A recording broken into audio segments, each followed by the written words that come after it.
Hello दोस्तों, मैं हूँ राज और सभी का मेरे यूट्यूब चैनल राज मैथ पर स्वागत है। दोस्तों चलिए हम आपको बताने वाले हैं कि एसएससी सीजीएल आज तक का सेकंड शिफ्ट खत्म हो चुका है 25 जुलाई का। तो हमने फर्स्ट शिफ्ट में आपको बताया कि मोटे मोटे के क्या क्या क्वेश्चन आए थे। मैथ्स के हमने बोला था कि हम बाद में बताएंगे जब डेटा हमारे पास उसका कलेक्शन हो जाएगा। तो चलिए हमारे पास डेटा का कुछ सिलेक्शन हो चुका है, क्वेश्चन क्या क्या है मैं वो भी बताता हूँ।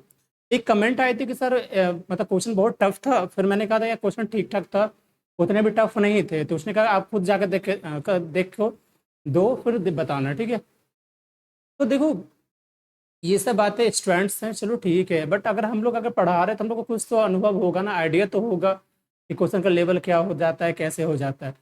ऐसे तो बोलते नहीं है कि हाँ मॉडरेट है, टफ तक। हाँ ये बात तो सही है कि एग्जाम में जब जाने हुआ तो जो स्टूडेंट पढ़े हैं उनके लिए तो ठीक ठाक लगेगा, जो थोड़ा सा अननोन है तो उनके लिए तो वो बहुत ज़्यादा टफ लगेगा। बाकी इसमें मैं आपको बुरा के लिए नहीं बोल रहा हूँ। आप स्टूडेंट हो, मैं टीचर हो, तो समझ में तो आती है कि क्या स्टूडेंट पे बीतता है जब वहाँ पे क्लास में कोई एग्जाम देने बैठते हैं, ठीक है। तो चलिए हम उतना नहीं करते, बताते हैं कि क्या क्या क्वेश्चन आए थे, किस तरह से आए थे। तो देखो अभी जो सेकंड शिफ्ट आई थी मैं आपको इसमें मैं बताऊंगा क्या, सेकंड शिफ्ट में बताऊंगा क्या क्या क्वेश्चन आए थे, कैसे आए थे। फिर मैं आपको मैथ्स के बारे में बताऊंगा, सेकंड शिफ्ट में जो क्वेश्चन आए थे मैं वो भी बताऊंगा, ठीक है। तो चलिए समझते हैं। पहली बात आप मान लो कि सेकंड शिफ्ट में जो क्वेश्चन रहा था वो कोई खास तो ऐसा नहीं है। देखो जैसे मैं मैथ्स की बात करता हूँ, ठीक है। अगर मैं मैथ्स की बात करता हूँ तो ये करने के लायक थे, बस वही कह सकते हो कि 20 से 23 क्वेश्चन के लायक था करने का ये, ठीक है।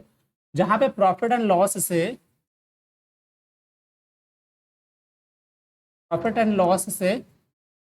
3 क्वेश्चन रहा है, प्रॉफिट एंड लॉस से 3 क्वेश्चन रहा है, उसमें क्या क्या रहा है वो भी मैं बताता हूँ। जैसे इससे ना ट्रीगो से फिर रहे हैं क्वेश्चन इसमें,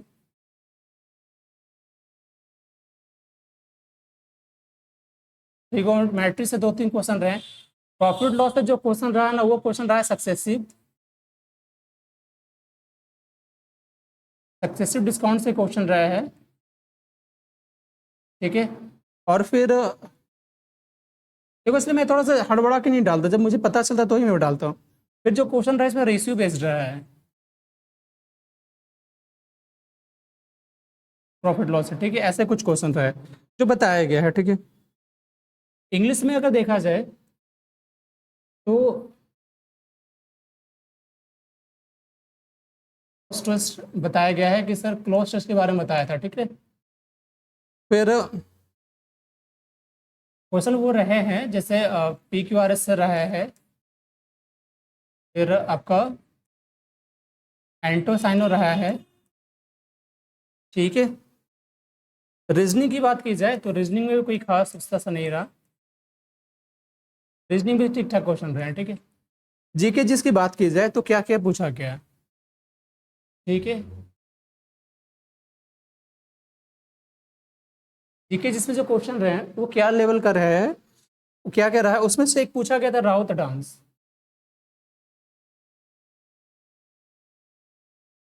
राउत नृत्य पूछा गया था, ठीक है।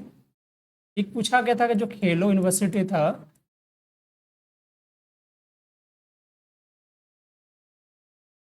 उसका पहला गेम कहाँ हुआ था, ठीक है। फिर जमींदारी प्रथा से रिलेटेड क्वेश्चन था, ऐसे कुछ बताया गया था, ठीक है। एक न्यूरॉन से क्वेश्चन था, ठीक है। फिर नोवेल जो थे होते हैं ना पुरस्कार, ऐसा बोला गया था कि नोबेल अवार्ड से कुछ था, ठीक है। फिर कोई इंस्ट्रूमेंट पूछा गया था ऐसे,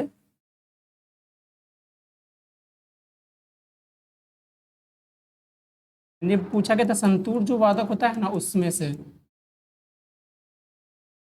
वाद्य यंत्र जो होते हैं, ये सारे क्वेश्चन कुछ रहे हैं, ठीक है। अब मैं डिटेल से बताता हूँ जीके जिसमें क्या रहा है पैसे लेकिन इससे पहले मैं आपको मैथ्स से बताता हूँ, ठीक है। जो मैथ्स को मैंने उसे कहा था कि मैंने छोड़ दिया था फर्स्ट टिप का, पहले वो क्वेश्चन देख लेते हैं, ठीक है, कि क्या क्या क्वेश्चन था। चलो पहले फर्स्ट टिप का हम लेते हैं पहले। तो फर्स्ट टिप का समझते हैं कि क्वेश्चन क्या क्या था, ठीक है।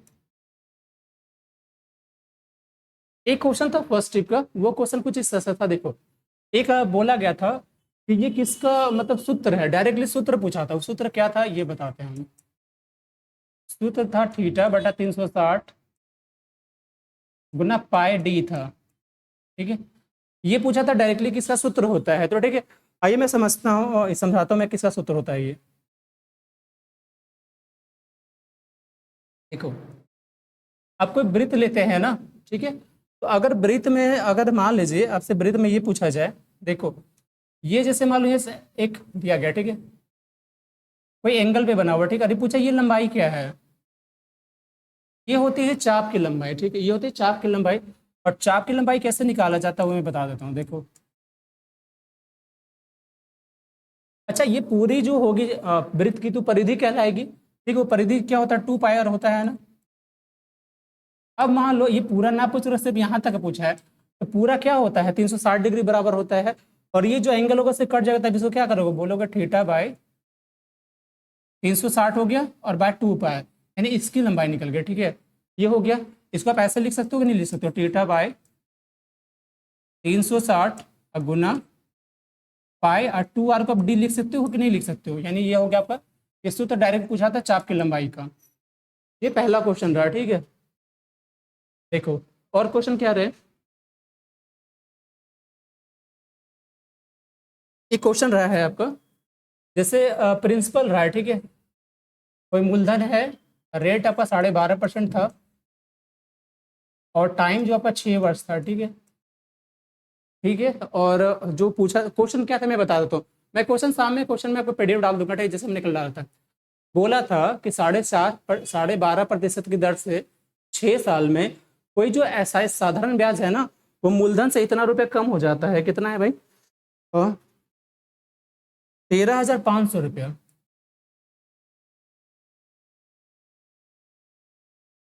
बोला था क्या क्वेश्चन, बोला कि 12.5% ब्याज साधारण ब्याज की दर से 6 साल में साधारण ब्याज जो होता है वो मूलधन से 13,500 कम हो जाता है, तो साधारण ब्याज क्या होता है। सिंपल क्वेश्चन है, देखो कैसे कर सकते हैं।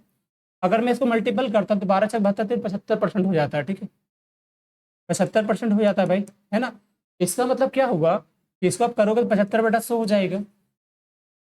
मतलब अगर मूलधन हम 100 मान के चलते हैं, समझिएगा, तो हमारा ब्याज कितना आएगा, 75 हो जाएगा, ठीक है, समझ रहे हैं।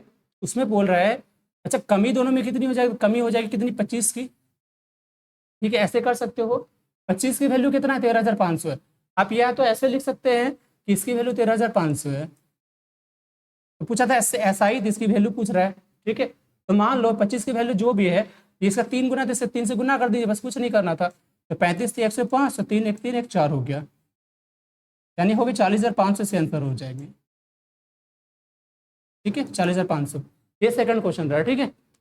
अगले क्वेश्चन देखो क्या रहा, और बोला गया था राजू और रोहित, ठीक है, राजू और रोहित किसी काम को 5 दिन में करता है, जबकि राजू से करता है 7 दिन में, ठीक है। तो बोला रोहित अकेले कितना दिन में करेगा, ऐसे कुछ क्वेश्चन थे, ठीक है। तो देखो ये भी क्वेश्चन ज्यादा टफ नहीं रहा है ना, कैसे ज्यादा टफ नहीं रहा, ये भी देख लो। इसके जो एलसीएम कितने हो जाएंगे, 35, ये 5×7 = 35, एफिशिएंसी 7, इसकी 5 हो गए, ठीक है। तो रोहित का एफिशिएंसी कितना हो गया भाई, 7 में से 5 गया, यानी 7 दोनों का है, तो 7 में से 5 गया, 2 बच गया। इसका वर्क टाइम कितना हो जाएगा रोहित का, 35/2 दिन, है ना, यानी 17 दूनी 34, 17 पूर्णांक 1/2, यानी 17.5 दिन हो गया, ठीक है। और क्वेश्चन कुछ आए थे वो भी बता देता हूँ मैं। हमने 3 क्वेश्चन लिए, चौथा क्वेश्चन देखो। चौथा क्वेश्चन बोला गया था कि हाँ, चौथा क्वेश्चन था कि एक घन था, ठीक है भाई, एक ऐसा कुछ बड़ा घन था,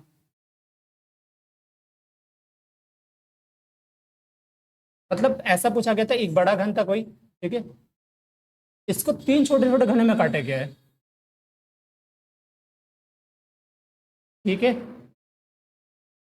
3 छोटे छोटे घनों में ऐसे काटा गया, ठीक है। अच्छा, अब पहला घन जो है ना, इसकी जो भुजा है, इस घन की जो भुजा है वो कुछ क्या है भाई, 12 सेंटीमीटर है, ऐसे कुछ था, ठीक है। ये जो घन है 3 छोटे छोटे घन में बांटा गया, इसकी भुजा है 6 सेंटीमीटर, इसकी भुजा है 8 सेंटीमीटर। तो तीसरा घन की भुजा पूछा था क्या होगा, ठीक है, ऐसे पूछा था कि एक बड़े घन उसको 3 भाग छोटे छोटे घन में बांटा गया है। बड़े घन की भुजा है 12 सेंटीमीटर, छोटे घन में से एक का 6, दूसरे का 8, तीसरा का क्या होगा। ठीक है, तो चलो देखते हैं भाई। इसका आयतन बराबर इसका आयतन क्या हो जाएगा। ठीक है, ए क्यूब यानी 12 का क्यूब, इसका आयतन हो जाएगा A1 का क्यूब यानी 6 का क्यूब, इसका आयतन 8 का क्यूब हो जाएगा, इसका हो जाएगा A3 का क्यूब। ठीक है भाई, चलो 1728, 216, 512 प्लस A3 का क्यूब हो गया। ठीक है, यहाँ से हम करेंगे तो 6 2 8 या ये हो जाएगा 728 पर। ठीक है, तो कट के बचेगा आपका 1000। तो A3 का क्यूब हो गया 1000, यानी A3 की वैल्यू कितनी हो जाएगी 10 सेंटीमीटर हो जाएगा। ठीक है, ये हमारा थर्ड क्वेश्चन रहा। कुछ ऐसे का कितना नंबर क्वेश्चन रहा, 5 नंबर क्वेश्चन शायद रहा ना। चलो अगली क्वेश्चन जो की थी वो बोला था कुछ कि ऐसा था, जैसे मान लो किसका समय बताता हूँ, देखो ऐसे क्वेश्चन थे अगले। जैसे ना दो वृत्त था, ठीक है, समझो ऐसे ऐसे दो वृत्त थे, यहाँ पे भी ले लो। ठीक है, ऐसे वृत्त था। ठीक है, चलो अब ऐसे समझते हैं इसको।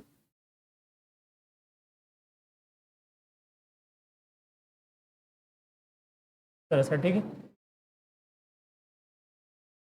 इससे समझ लो इसको। ठीक है, अच्छा बोला क्या गया था वो भी समझते हैं। बोला गया था कुछ ऐसे कि अनुप्रस्थ ना, पूछा गया था अनुप्रस्थ रेखा मतलब उभयनिष्ठ अनुप्रस्थ रेखा और उभयनिष्ठ अनुप्रस्थ रेखा, ऐसे दोनों पूछा गया था। इसका डायरेक्ट फॉर्मूला पूछ दिया गया। तो मैं समझाता हूँ कि दोनों क्वेश्चन में क्या होगा। ठीक है, देखो अगर ना ये अगर मान लो ये ऐसा पूछा गया होगा, ठीक है, कैसे कि जैसे ये स्पर्श रेखा अगर पूछा गया होगा, ठीक है, तो यहाँ से क्या होगा कि यहाँ से यहाँ तक की जो दूरी होगा, अगर ये पूछा होगा तो इसकी वैल्यू क्या हो जाएगी, मतलब ऐसे समझ लो कि इस तरह से है, दोनों स्पर्श करती है, तो ये रेखाएं इसकी वैल्यू क्या हो जाएगी। तो इसकी वैल्यू क्या हो जाएगा पता है, ये आपका मान लो C1 ये C2 हो गया, और ये बड़ा वाला अगर मान लो इस तरह से है, तो इसका हमने अगर R1 माना, इसको छोटा वाला R2 माना, तो ये जो वैल्यू हो जाएगी इसकी अनुपर यानी हो जाएगी उभयनिष्ठ रेखा का। ठीक है, उभयनिष्ठ स्पर्श रेखा जो हो जाएगा, ये उभयनिष्ठ स्पर्श रेखा की जो लंबाई हो जाएगी वो क्या हो जाएगा पता है, हो जाएगा C1 C2 का whole square minus R1 minus R2 का होल स्क्वायर, फिर रूट अंडर। ठीक है, इसकी वैल्यू हो गई। और अगर पूछा होगा अनुप्रस्थ उभयनिष्ठ अनुप्रस्थ रेखा, वो है ना, इसको ऐसे पास करते, देखो ये इस तरह से स्पर्श करती है। ठीक है, इस तरह से ये तिरछी वाली ऐसे स्पर्श करती है, मतलब ऐसे ये स्पर्श करती है। ठीक है, अगर ऐसा पूछा हो गया ये वाला ना तिरछी, तो उसकी वैल्यू भी लिख लो, उसकी वैल्यू हो जाएगी C1 C2 minus R1 plus R2 का होल स्क्वायर, यहाँ भी होल स्क्वायर, इसकी वैल्यू हो जाएगी। ठीक है, अब दोनों में से क्या इस तरह से पूछा गया, दोनों में से क्या पूछा गया, दोनों का रूल ऐसा निकालना। ठीक है, चलो ऐसा अगले क्वेश्चन जो है वो कुछ ऐसा था, बोला था कि एक चोर है। ठीक है, एक ये मान लो एक चोर एक पुलिस, ये क्वेश्चन बहुत पूछे गए। ठीक है, इसकी जो स्पीड थी चोर की ना 8 किलोमीटर प्रति घंटा, और पुलिस की 10 किलोमीटर प्रति घंटा। ठीक है, अच्छा ये यहाँ पे क्वेश्चन बोला गया था, क्या था क्वेश्चन कि ये जो है ना पुलिस इसको चोर को पकड़ना चाहता है।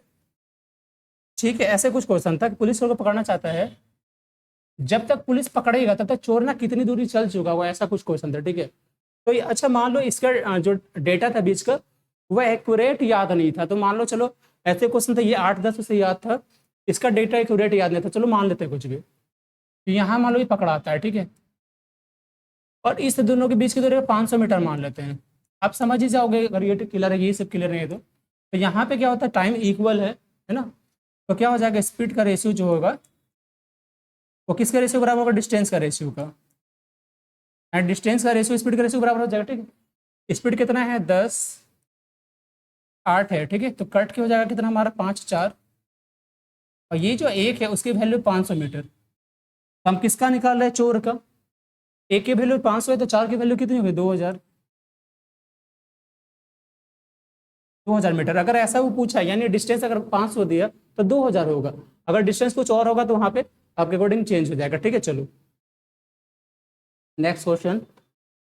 नेक्स्ट क्वेश्चन ऐसा था कि जब दो है ना, दो लोग थे, उसकी कार्य करने की क्षमता दिया हुआ था, यानी इसकी क्षमता था, और दिया हुआ था कि दो लोग मिलकर कितना दिन में करते हैं। जैसे मान लो ऐसे दिया हुआ था कि दो की क्षमता 6 5 है, और ए प्लस बी दोनों मिलकर मान लो उसको हमको करते हैं 3 दिन में, ठीक है। ऐसे कुछ मान लो क्वेश्चन, तो बोला था ए कितना दिन में करेगा, ऐसे कुछ क्वेश्चन था, ठीक है। उसने कहा था कि इफिशिएंसी दिया हुआ था, है ना, दोनों का टाइम दिए हुए थे, एक किसी एक का पूछा था, ठीक है। चलो देखो, इफिशिएंसी अगर 6 5 करते हो तो ये कितना हो, 11, है ना। अब टोटल वर्क अगर निकालते हो आप, इफिशिएंसी इंटू टाइम, इफिशिएंसी कितना हो जाएगा, 11 गुना टाइम 13, यानी 33 हो गया काम। अगर ए का पूछता है तो ए बराबर क्या हो जाएगा भाई, 33, और ए की क्षमता कितनी है, 6 है, बटा 6 कर सकता, नहीं 3 से 11, 3 दूनी 6, यानी 5.5 दिन ऐसा हो जाएगा, ठीक है।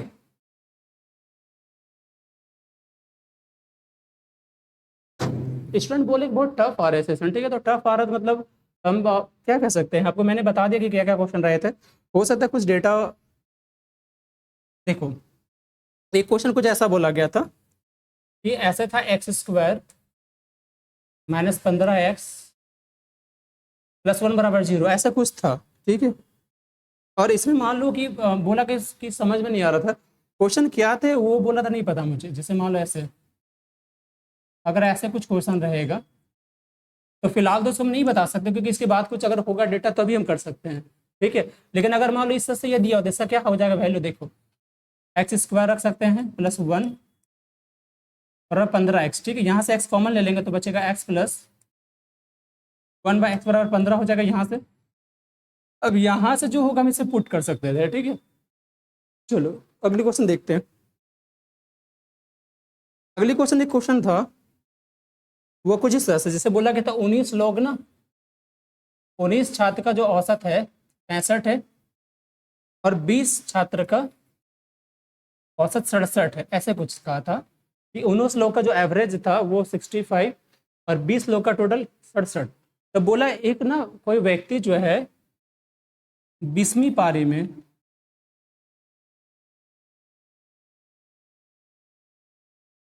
कितना रन बनाए, ऐसे पूछा था।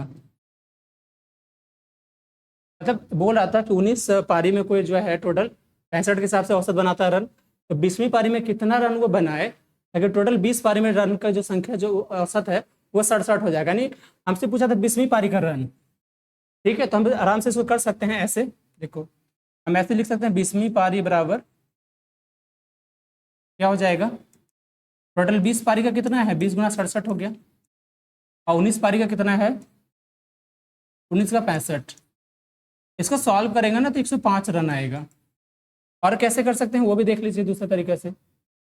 मान लीजिए कुछ ऐसा रहा, 19 का 65 है टोटल, और 20 का है 67, तो आपसे वो निकालना है एक पारी का, तो ये 20वीं पारी है, यानी एक पारी निकल गया, दो बढ़ चुका, तो 19 38, और ये 67, यानी 67 + 38, तो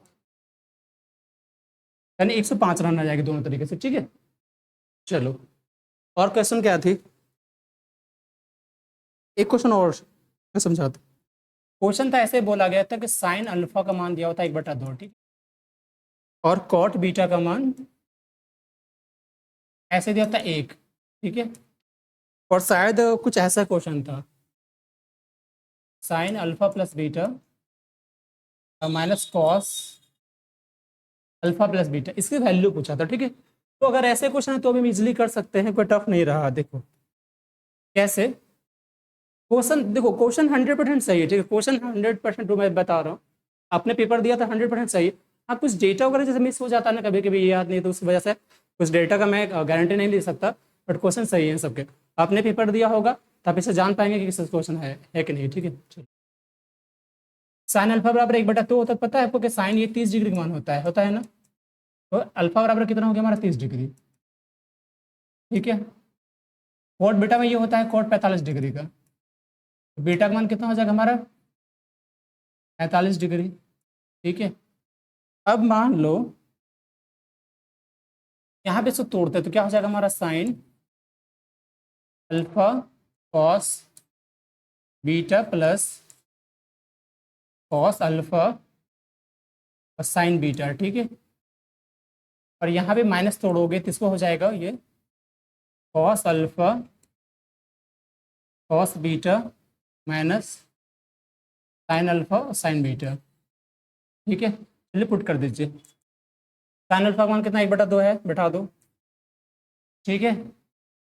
कॉस बीटा, बीटा बराबर 45 डिग्री हो गया, ठीक है। तो कॉस 45 डिग्री कितना हो जाएगा, 1/√2। कॉस अल्फा में तो अल्फा 30 डिग्री, तो ये √3/2। साइन बीटा यानी साइन 45, 1/√2, ठीक है। ये हो गया कॉस अल्फा, अल्फा यानी 30 डिग्री तो √3/2, बीटा ने 45 डिग्री तो 1/√2 माइनस साइन अल्फा 30 डिग्री 1/2, और ये साइन बीटा 45 डिग्री 1/√2, ठीक है। ऐसा अगर होता है तो देखो यहाँ पे क्या, नीचे यहाँ पे हो जाएगा 2 + √2, दोनों साइड हो गया ना, यहाँ पे बच गया 1, यहाँ बच गया √3, ठीक है। यहाँ देखो, यहाँ भी स्थिति क्या हो गया, चलो इसको घेर दीजिए, यहाँ से उठा लीजिए। यहाँ से क्या हो जाएगा, ये √2 हो गया, ऊपर हो गया √3 - 1, इस तरह से, ठीक है। अब यहाँ पे अगर करते हैं तो टोटल ऐसे हमारा कितना हो जाएगा, √2 नीचे हो गया, ऊपर हमारा हो गया 1 + √3 यानी माइनस यहाँ से √3 + 1, ठीक है। तो ये कैंसिल हो जाएगा हमारा, बाय हो गया 2/2 √2, तो कैंसिल करके 1/√2 से आंसर हो जाएगा, ठीक है। ये क्वेश्चन हो गया, ओके। चलो अगले क्वेश्चन, और लगभग सब क्वेश्चन हो गए। एक क्वेश्चन और है, वो भी आप लिख लीजिए, वो हम कन्फर्म, वो क्वेश्चन ऐसा पूछा गया था, उसने कहा था कि ऐसा दिया होता है ना, भागफल जो है ना, भाजक का 6 गुना है और शेषफल का 13 गुना।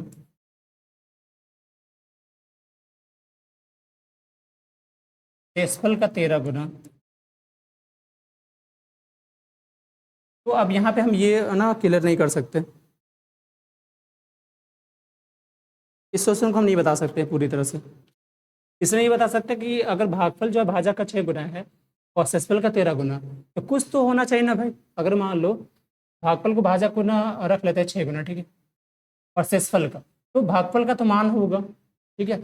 यस, कुछ शेषफल होगा, कुछ तो मानेंगे, जिसे मान लो हम शेषफल समझते हैं। देखो मैं समझाता हूँ, अगर शेषफल का मान अगर मान लो 4 रखा होता है, ठीक है, तो भागफल जो है शेषफल का कितना गुना है, 13 गुना। तो भागफल हम इसका कह सकते हैं कि शेषफल का 13 गुना है, यानी भागफल यहाँ से हो जाएगा 13 × 52 हो जाएगा, हो नहीं रहा। और भाजक का 6 गुना, तो 6 गुना करना पड़ेगा, कैसे नहीं हो पा रहा है, ठीक है, कुछ और सोचना पड़ेगा। चलो ये अब देख लेना, अगर क्वेश्चन में क्या होगा मुझे बता देना, ठीक है, डेटा वाइज मुझे नहीं समझ रहा। चलो देखो टाइम लेस क्या फायदा, देखो सेकंड शिफ्ट पे जो क्वेश्चन क्या क्या है वो देख लीजिए जी के जिसका, ठीक है।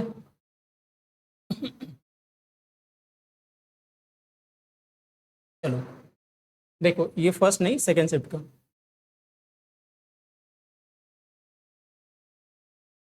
देखिए यहाँ सेकंड शिफ्ट का क्वेश्चन है, ठीक है। ये है क्या क्या क्वेश्चन पूछा गया, पहला क्वेश्चन है कि बंगाल विभाजन कब हुआ था। पहला क्वेश्चन है बंगाल विभाजन कब हुआ था, ठीक है। बंगाल विभाजन कब हुआ था, तो ये हुआ था 1905 को, ठीक है। 19 जुलाई 1905 को हुआ था बंगाल विभाजन।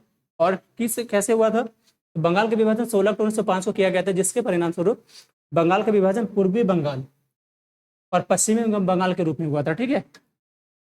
हालांकि 1911 में लॉर्ड हार्डिंग ने फिर से इसे वापस ले लिया था, फिर से नहीं शामिल हो गया था।